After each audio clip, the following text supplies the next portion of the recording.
Yes, yes, fight fans, body and mind sports, my people. You are fully appreciated in this round, my guys, my people.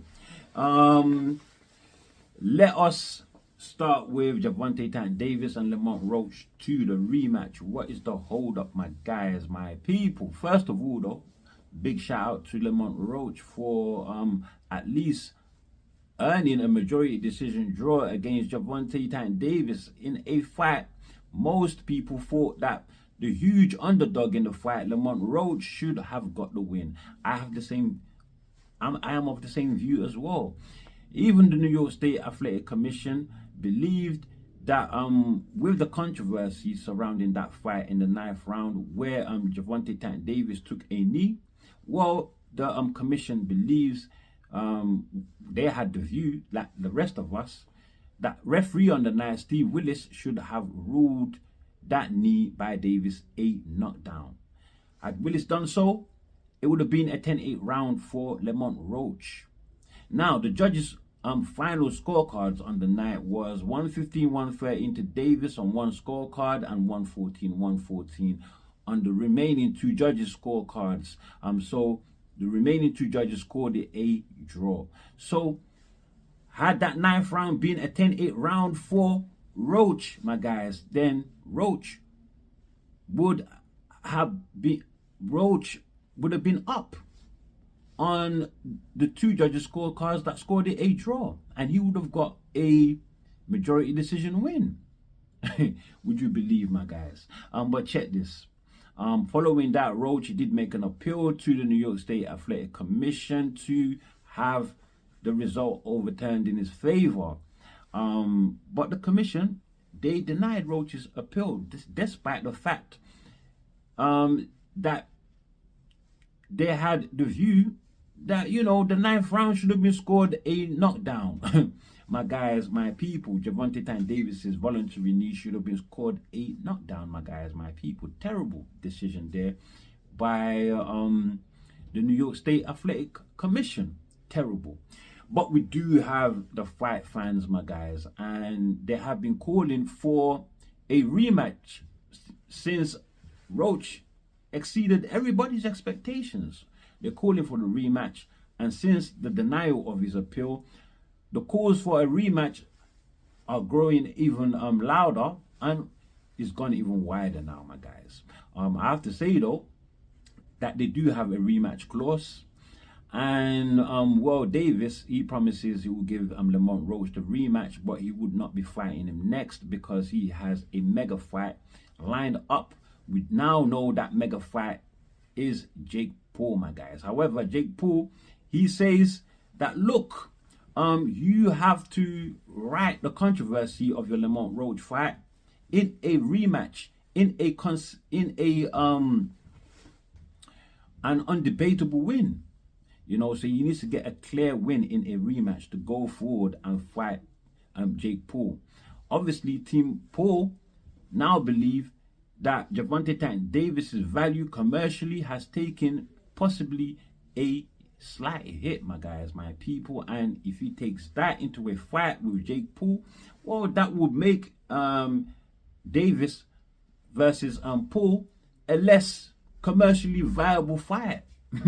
So it's gonna be a less successful fight, my guys, my people. People are not gonna want that fight as much as they possibly wanted it originally. Nobody was calling for that fight to start with, but I do have a rebuttal for that.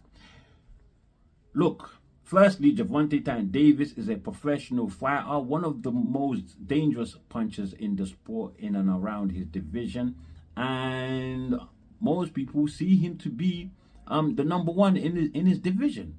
Maybe not now, but most people look at him as an elite fighter, my guys, my people. Now, look across the other side to Jake Paul. He is a YouTuber turned boxer that doesn't really get himself into any serious boxing fights, my guys, my people. He showcases more what should I say, novelty fights, my guys, my people. And he does already have a huge YouTube fan base who tune in to watch him fight, right? So that is his following. Maybe with the hopes that you may cause an upset one day if he fights a real professional fighter. There's that intrigue there. What can a YouTuber do against a real professional fighter, my guys, my people? But aside from that, the real hardcore fans that would tune in to a Davis Paul fight will tune in because they are in hopes that Jake Paul will get knocked out. And hopefully get knocked out of boxing completely, because they see him as a real disruption to the sport. You know, just not getting involved in any real fights, any real professional boxing fights, my guys, my people. So that is, you know, Jake Paul's selling point. Nothing to do with how good his opponent is. Nothing at all, my guys, my people.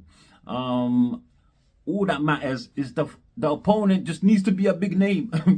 And that fight sells. Simple. Because it's a novelty fight, my guys, my people. Other than that, you know, Jake Paul and Gervonta Davis, who will sanction that fight when they have 60 pounds difference between them? Gervonta Davis is a 135 pounder. Jake Paul is a 200 pounder, a cruiserweight, my guys, my people. So who on earth is going to sanction that fight? Nobody. It would be dangerous to sanction that fight as a serious fight. So it is nothing but a an exhibition fight anyway. It's just an exhibition fight, my guys, my people. So I don't see why Gervonta Davis needs to clean up his mess before going into a fight with Jake Paul. I think even if he loses, he can still have a just as much a commercial viable fight with Jake Paul. Just because, you know, Gervonta Davis is a big name. Simple. In a professional sport, my guys, my people, in boxing, in professional boxing, my guys, my people. That is it. That is it. Davis, however, he has chosen that he would oblige and give Lemont Roach the rematch to clear up that mess, my guys. You know, and they've already decided on a date, June the 21st. Roach has already signed his side to fight, so now they waiting on Davis. That is the delay. Davis's team is still arguing about what Lemont Roach deserves and what he doesn't deserve, and saying he's ungrateful simply for the fact that they gave him the opportunity. My guys, my people. So they gave him the opportunity initially, but this is the way you have to look at it.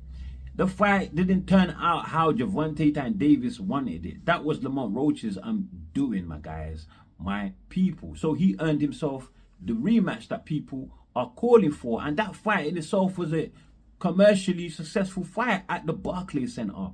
Number one, right, in gate attendance. Number one in the history of the Barclays Center, my guys. And number two, in gate revenue. Only second to the Rolling Stones, my guys, my people. So Lemont Roach must have had something to do with that. Definitely has something to do with that. So he definitely deserves more than he got the first time. Can't be calling the man ungrateful.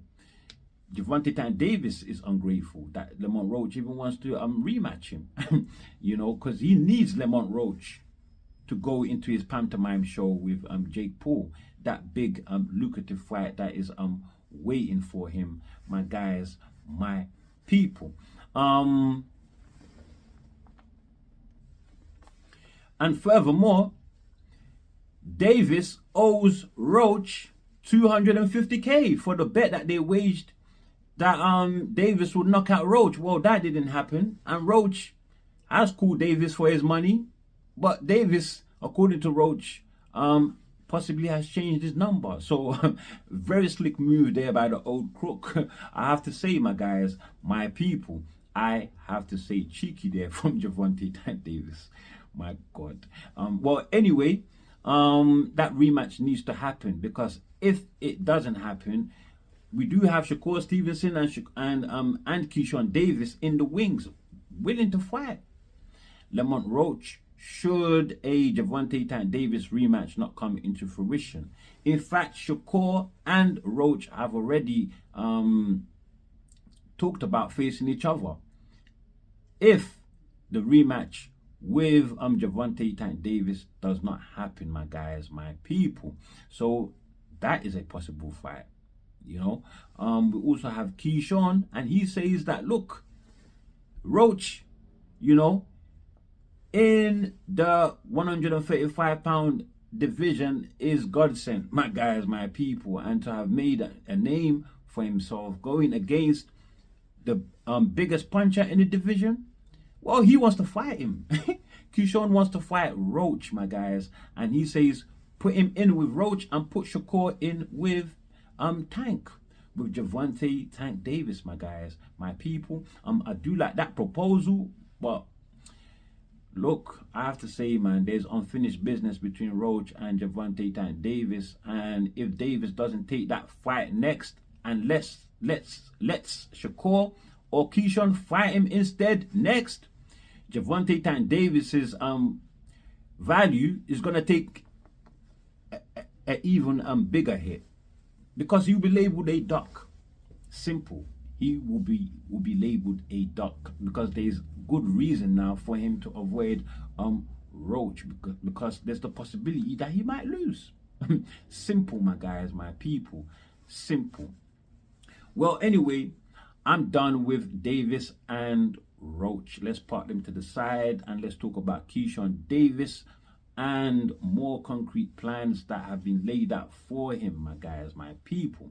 Keyshawn Davis, who is the WBO champion after defeating Denise Baranchik, my guys, in February.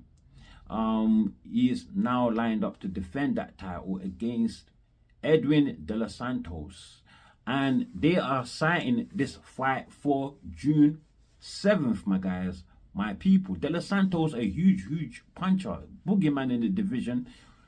Did you guys see what he did to Rayo Valenzuela? Took him out clean. Clean, my guys, my people. And gave Shakur Stevenson troubles as well. Shakur won the fight, you know, didn't sustain any damage, didn't get touched up much, didn't get touched up at all, to tell you the truth. But Santos, with his power, my guys, managed to deter Stevenson enough to deplete his output to near zero. To near zero. Fight fans say that is the most boring fight that Shakur Stevenson has ever been involved in, my guys, my people. So yeah, De La Santos, a dangerous fighter. Even Davis was saying Shakur should rematch him. All right, but that's a fight that even Davis is not willing to take, because instead of fighting Roach, you could have fought De La Santos. So there you go with the pointing fingers, my guys, my people. So being a hypocrite there. Gervonta Davis, my guys, my people. That's gonna be a hard fight for Keyshawn Davis come June 7th. I hope he's ready. Even though I believe he will beat De La Santos. I think he's the more skillful fighter, you know. But there are more opportunities, you know, other than Santos, that will come after if he beats De La Santos. Opportunities in the horizon that are being laid out and planned for Keyshawn, my guys, my people.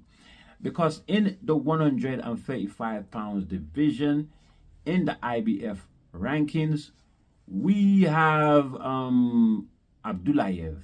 That is Zer Abdullayev, my guys, my people. A Russian fighter that was knocked out by Devin the Dream Haney in 2019, my guys, my people.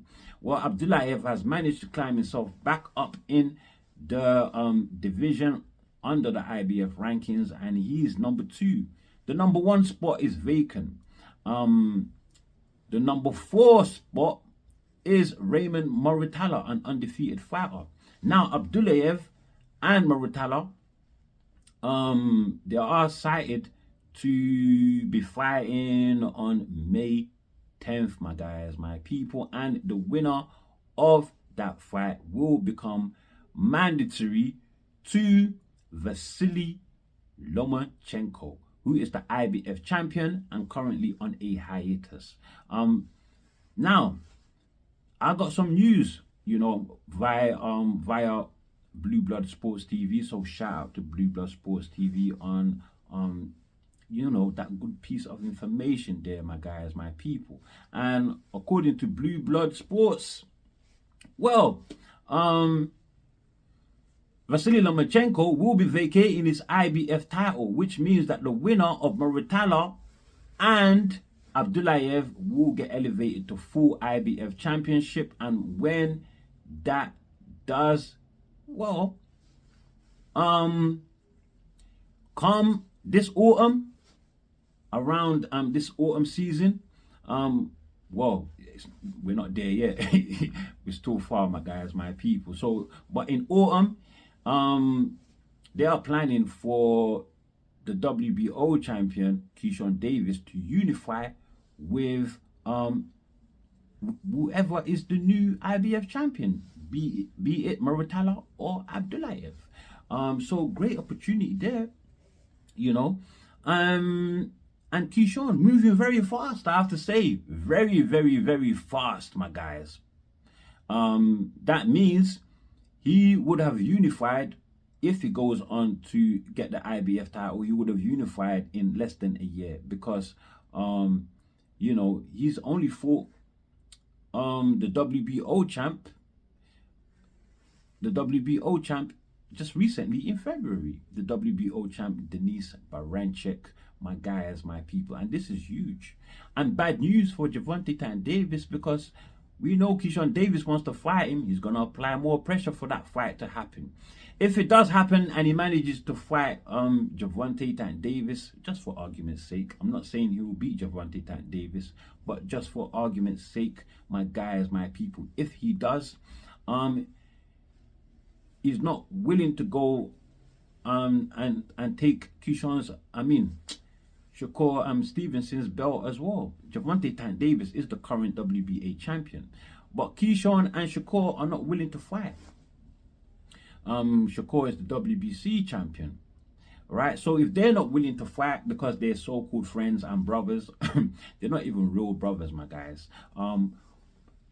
I think it's a real opportunity here for Keyshawn to become undisputed. So if Shakur is not going to fight Keyshawn, and Keyshawn's not going to fight Shakur, why don't Shakur vacate his title when that time comes and give Keyshawn the opportunity to become undisputed? That's what I think. That's my opinion for that situation there, my guys, my people. But Keyshawn, man, is a trailblazer. For sure, for sure. Big time trailblazer, my guys, my people. Now, with Keyshawn done, let's move on to his adopted brother in the world of boxing, Shakur Stevenson, my guys, my people. Shakur Stevenson, according to Oscar De La Hoya, William Zepeda wants to fight him, and they want to put that fight in the undercard of Canelo versus William Skull on May the 3rd, my guys, my people. But the funny thing is that William Zepeda is having a rematch with Tevin Farmer in Mexico this coming weekend, my guys, my people. The first fight that they had, I had Zepeda winning just by that much. But Zepeda got knocked down in that fight. He even received a hand injury, so they say. And because of that, they couldn't go on to fight Shakur for February the 22nd. And that was the reason why, what's his name, Schofield, Floyd Schofield stepped in to fill Zepeda's shoes and fight Shakur. right? But even he pulled out, and Shakur ended up fighting Josh Padley, my guys, whereby Shakur sustained a reoccurring hand injury, my guys, my people. So you're telling me, Oscar De La Hoya, that Zepeda, somebody that has avoided Shakur already before, is now willing to fight him after he faces Tevin Farmer this weekend. You better make quick work of Tevin Farmer, which I don't think is going to happen that way. Zepeda may win, but it's not going to be quick work, my guys, my people. So the only thing I can see here is that they're possibly trying to catch Shakur while he's still healing from his hand injury, because that is the only opportunity that they can get the win. I mean, that's the only chance that they can get the win, as far as I see it. Which other chance is available for them, my guys, my people? But check this. According to Shakur, nobody has reached out to him about the fight. Even though Oscar De La Hoya, he says that Shakur turned down the opportunity because he was just not ready to fight. So for him to say that Shakur is not ready, that goes to tell me that they're thinking about that hand injury. They are thinking about that hand injury, or possibly thinking of a way out, giving an excuse as to why not to fight Shakur Stevenson, my guys, my people. So I don't know, unless Shakur accepts, which he has, because Shakur, he hit back saying nobody reached out to him to make that fight. He says, let's run it, May the 3rd. So he's called their bluff. He has called their bluff, my guys. And if they accept, would they still go ahead and fight Tevin Farmer this weekend? Well, we shall wait and see, and how things transpire in that situation. And with that said, that's all I have for you in this one. Before you leave, do like, do share, subscribe, of course. Drop your comments below, my guys, my people, and as always, stay super